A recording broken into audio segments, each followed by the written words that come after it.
My stepbrother wanted everything in court, until I told the judge what really happened that night. Judge Hanley's gavel hits the desk, sharp and cold. Motion granted. The defense will have 30 more days to provide new evidence. Like and subscribe for more stories. I drop my head and stare at the floor. Another delay. The fourth one since my mom died. Same courtroom, same faces, same fake grief on my stepbrother's face.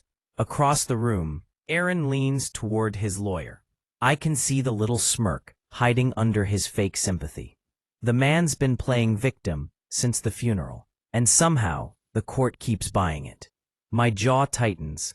I used to think people like him only existed in movies, entitled, polished, heartless. But here he is, sitting right across from me, fighting over what's left of the woman who raised me. Our mother, technically his stepmother. But that didn't stop him from calling her mom in front of everyone when it suited him. Now he's fighting me for her house. The only thing she ever owned outright. The place she rebuilt her life in after leaving his father. He doesn't care about the memories or the small garden she loved, or how she spent weekends repainting that porch white every summer. He just wants to sell it. Cash out. His lawyer, Philip Hayes, clears his throat.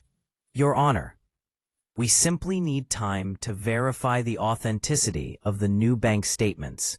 My client has reason to believe the funds in question were misappropriated before Mrs. Carter's death. That word, misappropriated, makes me want to laugh or punch something. She died of cancer, not corruption. She didn't even have the strength to move the last few months, let alone misappropriate anything. But the judge nods along, and I feel the same helpless anger building in my chest again. It's always the same dance. Aaron's lawyer spins lies. The judge hums politely, and I just sit there, trying to breathe through the rage. Beside me, my attorney, Nora Thompson, flips her file closed. They're buying time again, she whispers. Don't react. I nod, though every muscle in me is begging to do the opposite. When court adjourns, Aaron makes a show of standing and straightening his designer suit. He gives me a small, almost pitying smile. Nothing personal, Matt, he says, slipping his hands into his pockets. You know how estates are. I clench my fists. You're unbelievable. Hey, he shrugs. If Mom wanted things to be simple, she would have written a clearer will. I want to remind him that she did ... I was there when she signed it. Everything was supposed to go to me. She left him nothing but a handwritten note, one line that said, I hope you learn what love really means someday. But the original will disappeared after her death, replaced by a copy that somehow included his name. A copy Aaron found in her safe, weeks after she was buried. Nora places a hand on my shoulder before I can say something I'll regret. Let's go, Matt. Outside. The afternoon air feels heavy, damp. The courthouse parking lot smells faintly of rain and exhaust. They can't keep dragging this forever, I say, unlocking my car. They'll try, Nora says. Unless we find something solid. Proof that he tampered with the documents or bribed someone. Bribed? She looks at me. The judge has ruled in their favor every single time, even when our evidence was clear. That's not normal. I stare at her. You think Hanley's on their payroll? I'm not saying that, but I've seen stranger things in probate court. I start the car, but don't drive yet. There has to be a way to end this. She sighs. There's always a way, but it usually costs money and patience. Money I don't have, patience I'm running out of. That night, I sit in Mom's old living room, the one that still smells faintly of her lavender candles. Boxes everywhere. Files, letters, hospital bills. I've been digging through them for weeks, hoping for something that proves Aaron's lying. midnight, I find it. It's a letter, tucked inside a worn envelope marked personal. The handwriting is hers. If anything ever happens to me, don't trust Aaron or Philip. They'll try to twist things. Talk to Patrick Lewis. He knows everything. Patrick Lewis. I sit up. That name sounds familiar. After a minute, it clicks. He was Mom's accountant years ago. She fired him suddenly, said she wanted to handle things on her own. I look him up. He still has an office in town. The next morning, I show up there without an appointment. Patrick's older now, maybe late 60s, with thin white hair and tired eyes. He looks startled when I introduce myself. But when I mention Mom's name, his whole expression changes. "You're Maria's boy," he says softly. I nod. "She said you'd know something about her finances." He gestures for me to sit. I wondered when someone would come. I kept records, just in case. What kind of records? He opens a drawer and pulls out an old folder. Everything. Tax statements, wire transfers, even handwritten notes. I told her she was being too trusting back then. I flip through the papers, heart pounding. There it is. 2 transfers from her account to a company under Aaron's name, 6 months before she died. Large sums. "She didn't send this money," I say. Patrick nods. "I know. I tried to warn her, but she wouldn't hear it. Said she didn't want more family trouble." I sit back in the chair, my mind spinning. He was stealing from her while she was sick, and now he's standing in court pretending to be the loyal son. Patrick watches me quietly. "You should be careful. People like your stepbrother don't play fair." I look up. I don't play fair anymore, either. That evening, I meet Nora at her office and show her the documents. She studies them carefully, her expression shifting from confusion to disbelief. "This changes everything," she says. "If we can prove he forged her signature on these transfers, we can reopen the estate case entirely." "Then let's do it," I respond. She nods. "We'll need expert verification. But yes, this might finally turn things around." For the first time in months, I feel something close to hope. The next hearing comes faster than expected. Aaron walks in, looking calm, confident, and annoyingly smug. He glances at me like he already knows he's won. His lawyer stands. "Your Honor, before we begin, I'd like to submit a motion to dismiss the new evidence Mr. Carter plans to present." Judge Hanley frowns. "On what grounds?" "Forgery, Your Honor. The documents he's providing were illegally obtained and lack verified chain of custody." I can almost feel Nora's pulse spike beside me. "That's a lie," she snaps. "We obtained the records directly from Mrs. Carter's former accountant, who has no legal right to disclose confidential financial data," Philip says smoothly. Judge Hanley looks between them, then sighs. "I'll review this after the session." And just like that, he pushes it aside again. My stomach sinks. Same game, same corruption. But this time, something's different. I catch a look between Aaron and the judge. Quick, subtle, but too familiar. A flicker of shared understanding. Then I see it. Aaron's watch. A limited edition Omega. The exact same one Judge Hanley wore the day of Mom's funeral. The same watch. Something icy crawls up my spine. I lean toward Nora. They know each other, outside court. She blinks. "You're sure?" I nod. "And I'm going to prove it." When we leave the courthouse, I don't go home. I park across the street from Aaron's lawyer's office. Sit there for 2 hours until I see Hanley's black sedan pull up. He walks inside. No hesitation. A minute later, Aaron joins him. I take out my phone and start recording. They're talking, laughing like old friends. Then Philip comes out with a thick folder, hands it to the judge. The judge glances around, tucks it under his arm, and walks back to his car. Gotcha. I send the video to Nora that night. She calls immediately. Matt, do you realize what this means? Yeah, I say quietly. It means we stop playing by their rules. Because my stepbrother might have money, lawyers, and friends in high places, but he doesn't know what Mom left behind. Not just the documents, the recordings. The ones she made the year before she died, when she started to suspect something wasn't right. He thinks he buried the truth with her. He's about to find out she buried something else instead. 3 weeks later, I'm back in that same courtroom, same marble floor, same humming air vents, same chill that seeps into your bones if you sit still too long. But this time, I'm not the one on edge. Aaron looks uneasy. He's trying to hide it behind that smug, practiced grin of his, but I can see the cracks. His tie's crooked. His palms won't stop fidgeting. Even his lawyer, Philip Hayes, keeps whispering sharp little things that make Aaron's jaw clench tighter each time. I know why. They've both seen the notice. Judge Hanley's been removed from the case. A new judge, Margaret Cole, is presiding today.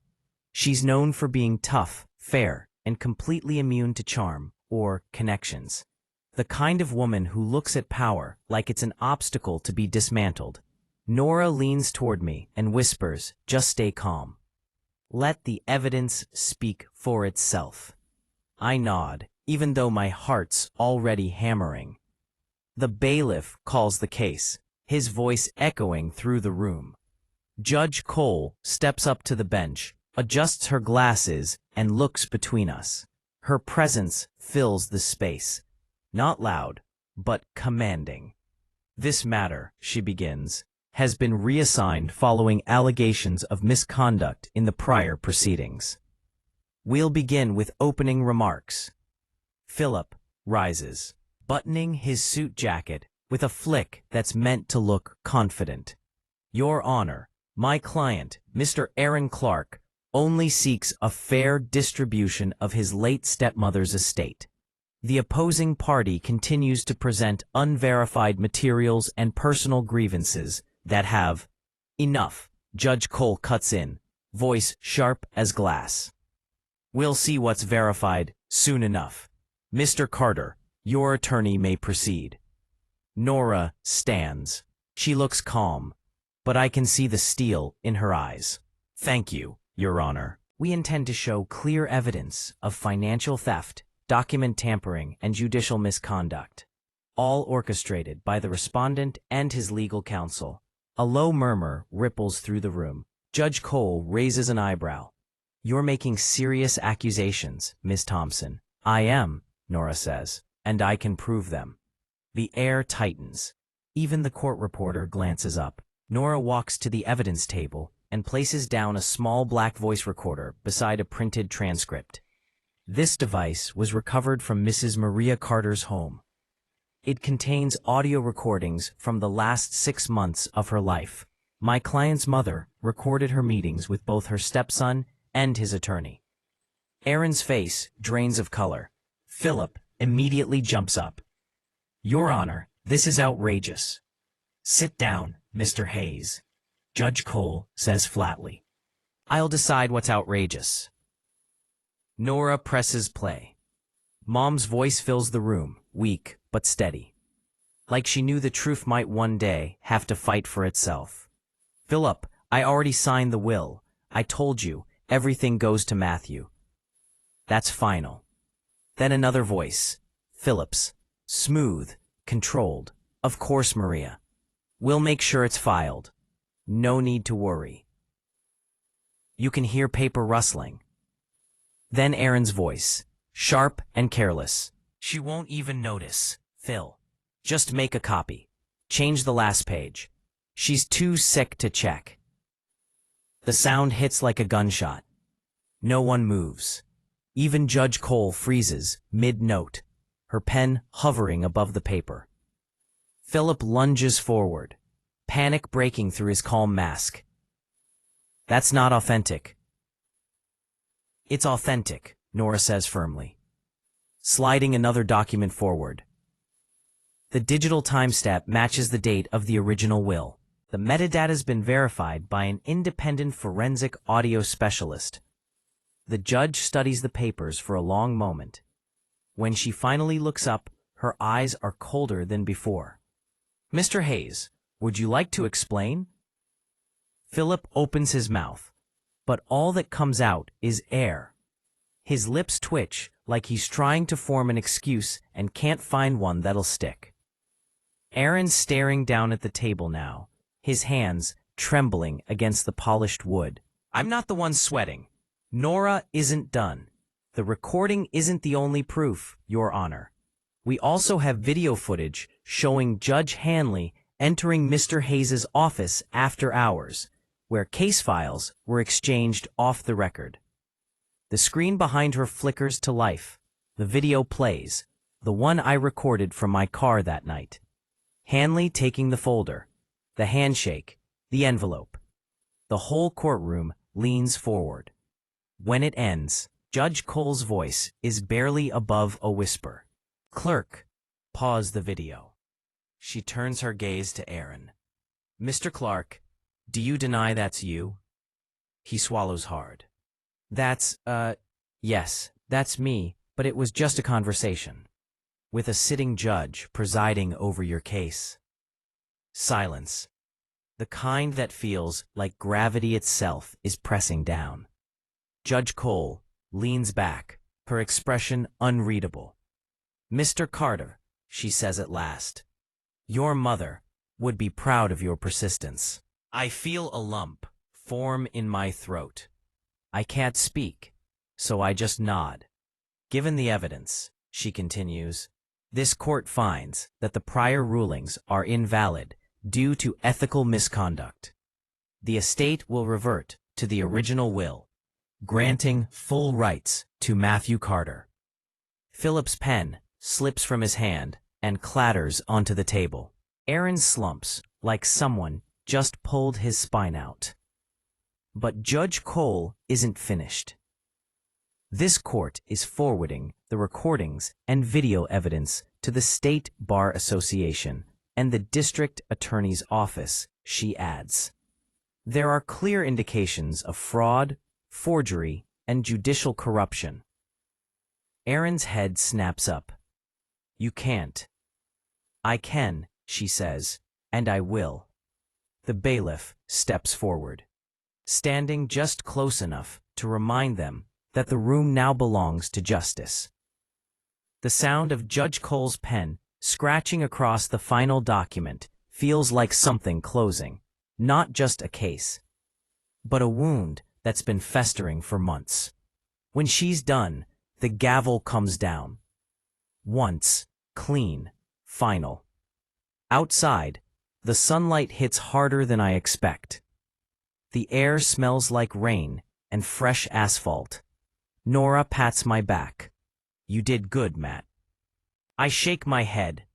Mom did good. She was the one who recorded everything. Nora smiles softly. Guess she knew how to protect you even after she was gone. I look up at the sky, the same cloudy gray she always said looked like home. For a second, I swear I can hear her laugh. That quiet, almost shy one she used to have when she was proud of me.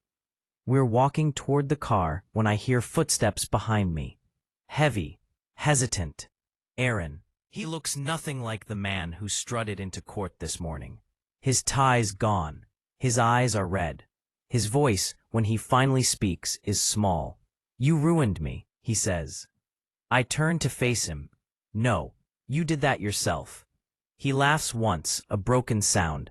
You think this is over? You think the truth fixes anything? It fixes enough. He takes a step closer, eyes burning with something between hatred and regret. You wanted revenge. Congratulations. You got it. I shake my head. This wasn't revenge, Aaron. It was justice. For a moment, he just stares at me. Then he mutters something under his breath. and walks away, shoulders hunched, like he's carrying the weight of his own choices. I watch him disappear through the parking lot. And for the first time in months, I don't feel hate, just relief. That night, I go home to the old house. The one Mom fought to keep. The white porch paint is chipped. The roses out front are overgrown, but it feels alive, imperfect, honest. The kind of place that's been through storms and still stands. I sit on the steps, the same spot where Mom used to drink her tea and hum under her breath. The world's quiet, except for the crickets. I pull out her old recorder, thumb worn smooth from all the times I've held it. Scroll to the last file. Her voice comes through, softer now. Tired, but peaceful. If you're hearing this, Matt, it means I didn't get the chance to tell you how proud I am. I know you'll do what's right, even when it's hard. Remember, truth isn't about winning. It's about staying clean in a world that isn't. I close my eyes, let her words settle into me. For a long time, I just sit there, breathing, thinking. I used to think revenge would feel like fire, hot, wild, consuming. But standing in that courtroom today, watching the truth finally burn through every lie, it didn't feel like fire. It felt like light. And maybe that's what justice really is. Not a scream, not a storm, just the quiet, steady kind of truth that refuses to die.